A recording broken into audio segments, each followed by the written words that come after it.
Listen, family, we're talking about retirement planning today. All right. So how do I start this? Why investing for retirement is just the smart thing to do. And unfortunately, what I'm finding as I'm talking to a lot of the listeners, fielding a couple of emails and messages, is that there are a lot of questions here, and there's a lot of folks that may not necessarily be doing the right thing with their money.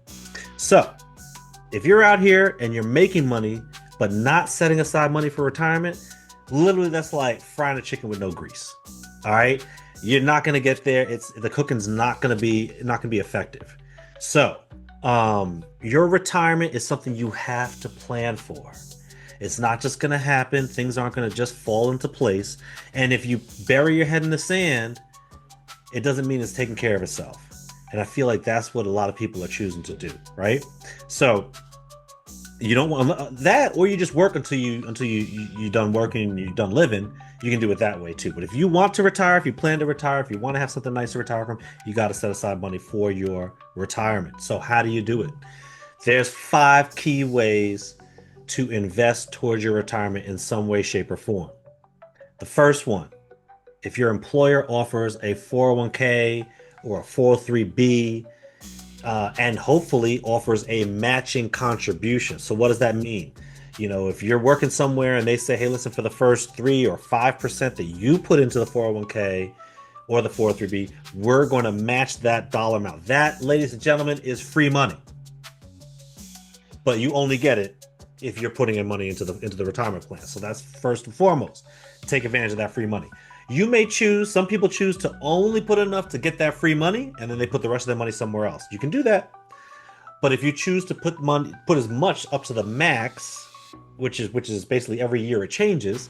If you put as much up to the max into the retirement, then you have the ability to really capture that tax advantage to See, retire, putting Swift, the money into that 401k, 403b. Go ahead. correct me if I'm wrong, but you have to be a full-time employee, right? You have to be a salaried employee in order to get this retirement benefit from your employer. So it depends on the employer. Some employers do offer it as part-time, like 19 and a half hours a month or excuse me, a week. They would offer it to you. So it really depends on the employer. But what I would tell you is this: if your employer does not offer the retirement plan, um, where you can take advantage of that matching contribution, or they don't offer a retirement plan at all, then you can still invest towards your retirement, and that's option number two. Two is like a 2A and a 2B. You can invest in a individual IRA, individual retirement account, individual IRA, or you can invest in a Roth IRA. Here's the difference. I'll try and do this simplistically as I can. An individual IRA, you put money in, and as you put money in, your taxable income for the year is reduced by the amount you put into the individual IRA or 401k. Or you can put money in the Roth IRA. If you put money in the Roth IRA, you don't get a tax deduction the year you put the money in, but it still grows tax deferred, just like it would in an individual IRA or 401k or 403b. But then when you pull it out of a Roth IRA, you don't have to pay any taxes then. The younger you are, the more compelling that opportunity is. Don't All take the right, so tax break see, today, I take it got it. later. Go I gotta ahead. stop you. So you're talking about an individual IRA versus a Roth IRA. So Right. this would mean you have money to put away into this. I'm thinking most of our audience, bro, they're the Uber Eats guys. They're I'm talking about the delivery guys, the Grubhub. Like, We bro, also do have they people that really need regular money and have regular jobs. Shout out to the Look, audience. man, at the end of bro, the do day, do people have this like where how are people gonna have we're all this money, bro?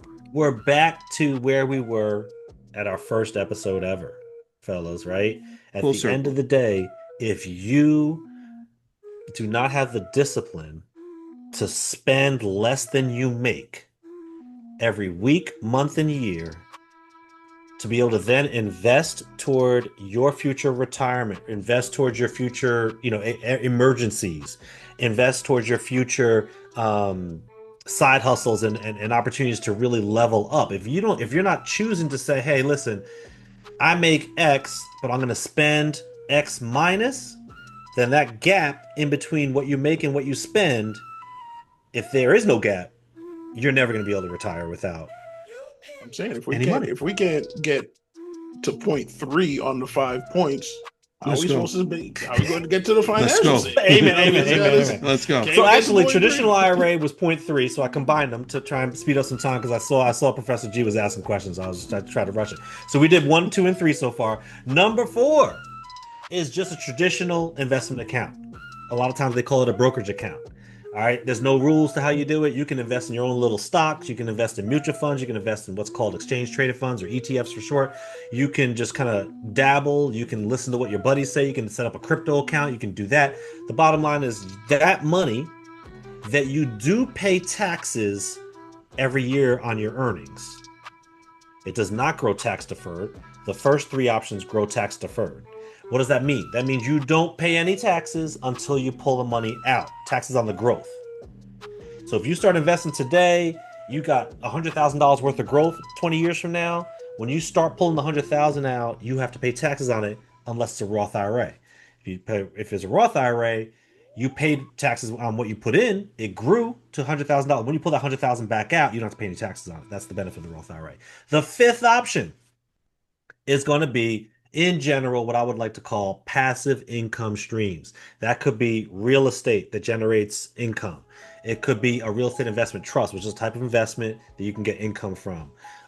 It could be a side hustle that you put some money into, and then it starts generating some income. Maybe your side hustle is, I don't know, making pillows with caricatures on it, right? And you selling them on Etsy.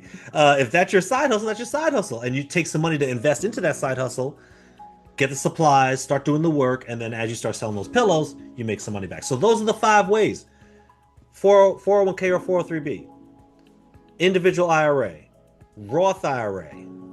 Number 4 is brokerage account, just where you invest, or your crypto account. And then number 5 is real estate or some form of passive income, meaning you don't have to put labor into it. It grows on its own. So those are the 5 ways. And so we've got to find our way to make this thing happen. So now I want to turn it over to my co-host, right? Are you saving for retirement? How are you saving for retirement? I'm not sure who wants to answer first. Well, let me cut off Professor G before he defends the professional dice gotta get game in early. players, and go to Miss Minga because I think she has something she wanted to say. Go ahead, Minga.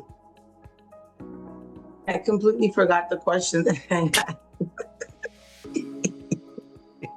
Nigga, I'll remind you going because we were talking about it during the break. Nigga, you were going to ask I about. remember, like, it's like, Okay. I remember. So let's say if I retire with an X amount of dollars or whatever have you, should I take the location into consideration? Would I get a bigger bang for my buck, let's say in Texas or a southern state, as opposed to being here in New York? Yeah. It's a great question. Aside from like the difference of seasons in terms of weather, it's a great question because one, the cost of living in different parts of the country can vary greatly. You living in New York City, you living in Manhattan, you have one of the highest cost of living in the country, right? And if you leave New York City or one of the 5 boroughs and then you transition to like a Charlotte, North Carolina, or even Fort Lauderdale, Florida, or Central Texas, something like that, then your cost of living is gonna go down drastically. That means housing is costs going to go down. Gas prices might even go down. Just in general, everything's going to go down in cost. So that lets your retirement money last longer. On top of that, we have about 7 states in the country that do not charge state income tax at all. So for example, in a state like New Jersey, depending on how much money you make, it could be up to 11% for state income tax. So when you withdraw money from your 401k, your IRA, what have you, I want to say Uncle Sam because Uncle Sam is the federal government, but that state entity is going to grab a piece of that and say you owe us for that money. But when you live in a state like a Tennessee, a Texas, a Florida, for 3 examples, I think Arizona is another one, they don't have a state income tax, and that also is going to let your money last longer every single year. So that's something to think about. Obviously, whether family is close by, and there's other variables that come to play. Maybe you don't want to live next to the ocean where icebergs are melting and cities are disappearing. You got to weigh it all out and figure out what you want to do. All right. One question. I have a 401k from several different jobs and my current job. So some advice I got years ago was when you get a raise, you should take a part of that raise and put it to the 401k. So let's say you get like a 3% raise. You should take 1% and put that on top of what you're already contributing to the 401k. Is that sound advice, or like what percentage of that would you recommend doing? So I love it. I love the advice. I think every year we should try to, if you're making more money, you should try to put more percentage wise in your retirement savings, whether it's 401k, 403b, individual IRA, Roth IRA, whatever it is. That's a big deal.